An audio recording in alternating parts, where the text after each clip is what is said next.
నేనేమి ఉండికే గిరిగీసు కూర్చోను, నేను ఉండి ఎమ్మెల్యే అని. రాష్ట్రంలో ఉన్న ఏ ప్రజల ఇష్యూ అయినా సరే I can take it up. ఉండి ఎమ్మెల్యే అంటే ఉండి ప్రజలకే కాదు, ఆంధ్ర రాష్ట్ర ప్రజలకి ఏ ఇబ్బంది వచ్చినా I can represent their problems in the assembly or I can take it to the notice of the honourable chief minister. నా నియోజకవర్గ ప్రజల గురించే కాదు, ఒకసారి ఎమ్మెల్యే అయిన తర్వాత ఎక్కడ ప్రజల కష్టాలైనా సరే కన్సర్న్ పీపుల్ దగ్గరికి తీసుకెళ్లే హక్కు నాకుంది, ఆ బాధ్యత కూడా నా మీద ఉంది. సో అంచేత ఇష్యూలన్నీ కూడా నేను ముఖ్యమంత్రి గారి దగ్గరికి తీసుకెళ్తాను, దేవస్థానం ఈవో గారి దగ్గరికి, అడిషనల్ ఈవో గారి దగ్గరికి కూడా తీసుకెళ్తాను. ముందుగా ఆ మంచినీళ్ళ రేట్లు తగ్గించాలి, రూమ్ రెంట్లు కనీసం రెగ్యులరైజ్ చేయాలి. బీదవారికి ఒక రకంగా బోలు మంది సత్రాలు కట్టి ఫ్రీగా వేస్తే వీళ్ళకి ఏంటండి నొప్పి, దానికో డబ్బులు తీసేసుకోవాలా? అక్కర్లేదు కదా. ఏదైనా ఒక బిల్డింగ్ కట్టారా టీటీడీ వాళ్ళు? అన్ని డోనర్సే కదా. మళ్ళీ ఆ సైట్ అలాట్ చేయడానికి కూడా కోటాను కోట్లు తీసుకుంటున్నారు కదా. ఒక 5 స్టార్ హోటల్ 100 కోట్లు పెట్టి ఎకరం కొని ఛార్జ్ చేసే రేట్లు ఛార్జ్ చేస్తున్నారు అక్కడ. సో వాళ్ళు ఇక్కడ ఛార్జ్ చేయకపోతే గుళ్ళే వేసేస్తారు, డిబ్బీలో వేసేస్తారు. సో అంచేత ఆ డబ్బులు ఎక్కడికి పోవు, స్వామి డబ్బులు స్వామికి వెళ్తాయి. మనోభావాలు దెబ్బతీస్తూ పిక్కోవాల్సిన అవసరం లేదు. ఆనందంగా ఇచ్చి వాళ్ళ దగ్గర లాక్కున్నప్పుడు అలా హర్ట్ అవుతారు, అదర్వైజ్ డిబ్బీలు వేసి వెళ్ళిపోతారు. ఈలోపు వీళ్ళు గోకేస్తున్నారు అటు ఇటు. ఎందుకు డిబ్బీలు వేస్తే దేవుడికి వస్తుంది, 50 రూపాయలకి నీళ్ళు అమ్ముకుంటే ఇంకెవరికి వెళ్తుంది అలాగా. సో అక్కడ దోపిడీ జరుగుతున్నమాట వాస్తవం. ఆ దోపిడీల్ని భక్తుల మనోభావాలు దెబ్బతినకుండా చూసుకోవాల్సిన బాధ్యత పాలకవర్గాన్ని. మరి నిన్న జరిగిన సంఘటన ఎంతోమంది భక్తుల్ని తీవ్రమైన మనోవేదనకి గురి చేసింది. తప్పదు, భక్తుల మనోభావాలు దెబ్బతిన్నా పెద్దలు చంద్రబాబు నాయుడు గారు ఆ విషయం పబ్లిక్లో తీసుకురాక తప్పని పరిస్థితి. తీసుకురాకపోతే ఇది సరైన వాళ్ళు కాదు వైఎస్ఆర్ వాళ్ళు. తర్వాత ఇదిగో ఇప్పుడు అంటున్నారు కదా, ఆల్రెడీ వాళ్ళ సాక్షులు అన్నాడు, ఇది జూన్లో మీది శాంపుల్, జూన్కి మీరు వచ్చేసారు కదా అని. బట్ ఆర్డర్ ఇచ్చింది ఆడ ఏప్రిల్లోనో మేలోనో ఆర్డర్ ఇచ్చేస్తే ఏం చేయగలరు? జూన్లో శాంపుల్ వచ్చిందంటే. సో మరి ల్యాబొరేటరీ కూడా లేకుండా చేశారు మరి వాళ్ళు. ఇప్పుడు ల్యాబొరేటరీ పెట్టి రెగ్యులర్గా టెస్టులు చేసి మరి నిన్న పెద్దలు సుబ్రహ్మణ్యం గారు సంప్రోక్షణ ఇవన్నీ కూడా చేసి జరిగిన ఆ దోషానికి మరి మళ్ళీ తిరిగి భక్తుల మనోభావాలు డెఫినెట్గా హర్ట్ అయినాయి. కాబట్టి మరి ఇప్పుడు మామూలుగా తినేవాళ్ళు కొద్ది రోజుల పాటు జగన్మోహన్ రెడ్డి లాగా వాసన చూసి తినే పరిస్థితి వస్తుంది. అఫ్కోర్స్ జగన్ వాసన చూసి పక్కన పెడతాడు తినడానుకోండి, కొంచెం భక్తులకు వాసన చూసి తినే పరిస్థితి కొద్ది రోజుల పాటు ఉంటే ఉండొచ్చు. బట్ గ్రాడ్యువల్గా అదేం ఉండదు. డెఫినెట్గా రాబోయే రోజుల్లో ఇవాళ మనం డిస్కస్ చేసినవి అన్నీ కూడా పరిగణలోకి తీసుకుంటారని ముఖ్యమంత్రి గారు కూడా వారికి చెప్తారని చెప్పి నేను మనస్ఫూర్తిగా ఆశిస్తున్నా. ఇక నా కేసు విషయానికి వస్తే మరి వాళ్ళ ఆర్గ్యుమెంట్స్ జరిగినాయి. సిద్ధార్థ లూత్రా గారు బెయిల్ ఎందుకు ఇవ్వకూడదో ఎక్స్ట్రాడినరీగా ఆర్గ్యూ చేశారు. అలాగే నా ఇంప్లీడ్ పిటిషన్లో న్యాయవాది ఉమేష్ చంద్ర కూడా అద్భుతంగా వాదించాడు. 24వ తారీఖుకి ఆ జడ్జిమెంట్ పోస్ట్ చేయడం జరిగింది. సో 24వ తారీఖు నా ఆశాభావం అయితే, అంటే ప్రొసీడింగ్స్ అన్నీ నేను విన్నాను కాబట్టి డెఫినెట్గా ఎటువంటి బెయిల్ అనేది మాజీ పోలీస్ అధికారికి ఇన్ని రోజులు పరారులో ఉన్నవాడికి వస్తుందని నేనైతే భావించట్లా. అఫ్కోర్స్ తీర్పు వచ్చిన తర్వాత మనం చూడాలి. మరి వాళ్ళ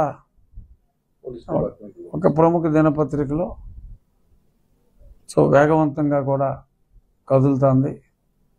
కొద్దిమంది పోలీస్ అధికారులు కూడా బాగా, అంటే నన్ను కొట్టిన బ్యాచ్ కూడా దొరికారట.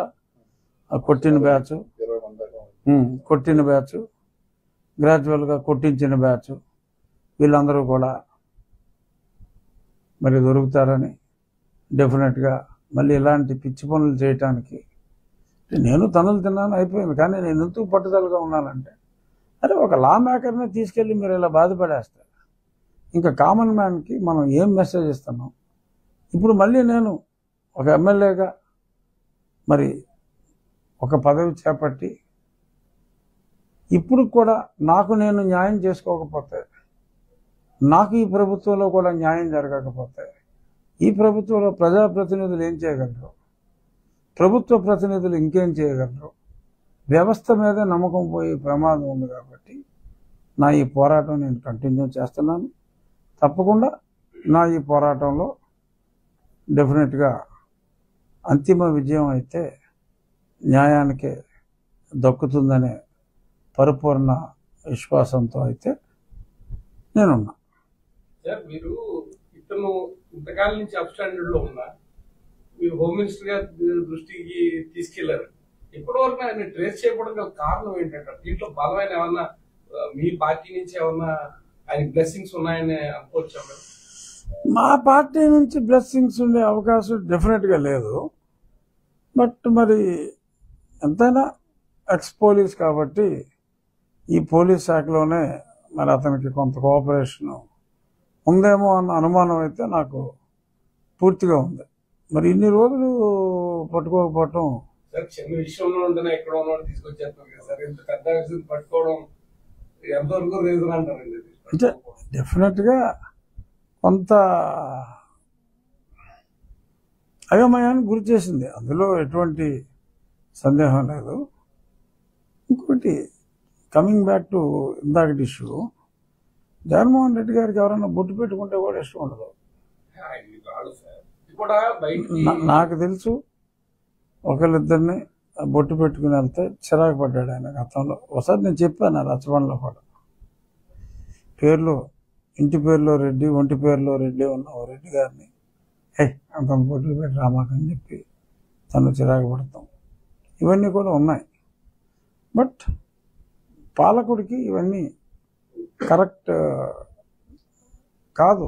మన సెక్యులర్ కంట్రీలో అన్ని మతాలని కూడా గౌరవించవలసిన బాధ్యత ఉంది.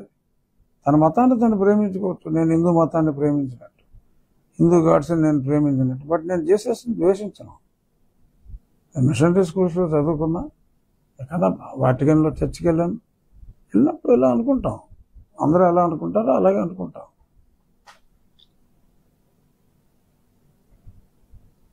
ప్రేమ వేరు,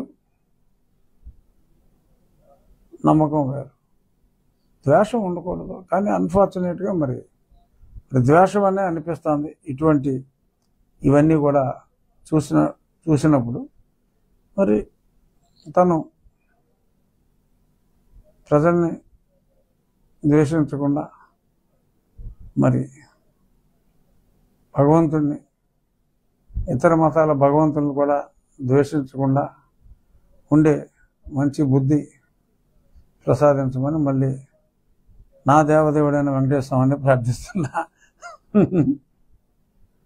సో సరే, నియోజకవర్గం పనులన్నీ బాగానే నడుస్తున్నాయి. ఇవాళ మోగల్లో అంతా ఓపెన్ చేసాం. ఒక ఫెసిలిటీ ఉంటే అది 2 షటిల్ కోర్ట్స్ కూడా, ఇండోర్ షటిల్ కోర్ట్ ఫెసిలిటీ కూడా SRKR కాలేజ్ వాళ్ళు ఇస్తా అన్నారు. పెదమేరంలో 3 ఎకరాల 72 సెంట్లు అన్యాక్రాంతమైన భూమిని మళ్ళీ తిరిగి స్వాధీనం చేసుకుంటున్నాం. అక్కడ NTR కళాక్షేత్రం పేరుతో లలిత కళా తోరణం లాగా ఒక అద్భుతమైన open air theatre with good facilities, with very good sound system అంతా కూడా దానికి ఆ ప్రాపర్టీకే ఉండేలాగా మంచి అవుట్డోర్ సిస్టంతో ప్రవచనాలకే కావచ్చు, నాటకాలకే కావచ్చు, సంగీత విభావాలకే కావచ్చు, పెళ్ళిళ్ళకు కూడా కావచ్చు, ఈవినింగ్స్. సో అలా భీమవరం ఉండిలాగా అది కూడా త్వరలో కార్యరూపం దాలుస్తుంది. అలాగే ఆకివీడు ఒక 100 మున్సిపాలిటీల్లో ఒక ప్రపోజల్ పెట్టారు నారాయణ గారు, మంచి పార్క్ డెవలప్ చేయడానికి సుమారు ఒక 2 కోట్ల రూపాయల ఖర్చుతో. ఆకువీడికి కూడా ఒక మంచి పార్క్, అక్కడ ఇంతకుముందు ఉన్న డంపింగ్ యార్డ్ని క్లీన్ చేస్తున్నా ఆ డంపింగ్ యార్డ్ ప్లేస్లో ఒక మంచి పార్క్, బ్యూటిఫుల్ పార్క్ అందరూ నడిచేలాగా. అలాగే దొరగారి చెరువు దగ్గర కూడా కాంట్రాక్టర్ అంతా అయిపోయింది. మ్యాక్సిమం నేను చెప్తున్నా 45 రోజుల్లో దొరగారి చెరువు చుట్టూ అద్భుతమైన వాకింగ్ ట్రాక్. నారాయణ గారు అది శాంక్షన్ తీసుకొస్తా. అక్కడ పూర్వం మున్సిపల్ డంపింగ్ యార్డ్ స్థానంలో అంత క్లీన్ చేస్తున్నా, 1 వీక్లో అయిపోతుంది. ఒక అద్భుతమైన పార్క్ ఆకివీడులో. అలా ఎక్కడ కుదిరితే అక్కడ స్కూల్లో కూడా ఒక వాకింగ్ ట్రాక్, పెద్ద ప్రెమిసెస్ ఉన్న దగ్గర ఇప్పుడు ఉండ్లో that will be a good walking facility అవుతుంది రాబోయే రోజుల్లో. ఆ ఊరు వాళ్ళు ఉదయం వాక్ చేసుకుంటానికి కూడా 6 ఎకరాల గ్రౌండ్ ఉంది. సో అలా ఎక్కడ వీలైతే అక్కడ.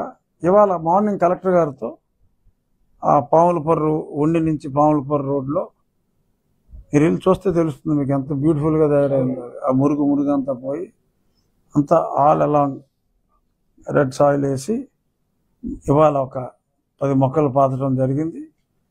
అప్ టిల్ ఎక్కడైతే టర్న్ తీసుకుని పొలాల్లోకి వెళ్ళేదాకా ఆల్మోస్ట్ 1 కిలోమీటర్ లెంగ్త్ రోడ్డు మీద మంచి మంచి నేరేడు చెట్లు ఇవన్నీ కూడా వేయటం జరుగుతుంది. ఒకసారి ఆక్రమణలను తొలగించిన తర్వాత చక్కటి గ్రీన్ బెల్ట్ అక్కడ డెవలప్ చేసి అవసరమైతే ఫెన్స్ కూడా వేసేసి మళ్ళీ ఎటువంటి ఆక్రమణలు లేకుండా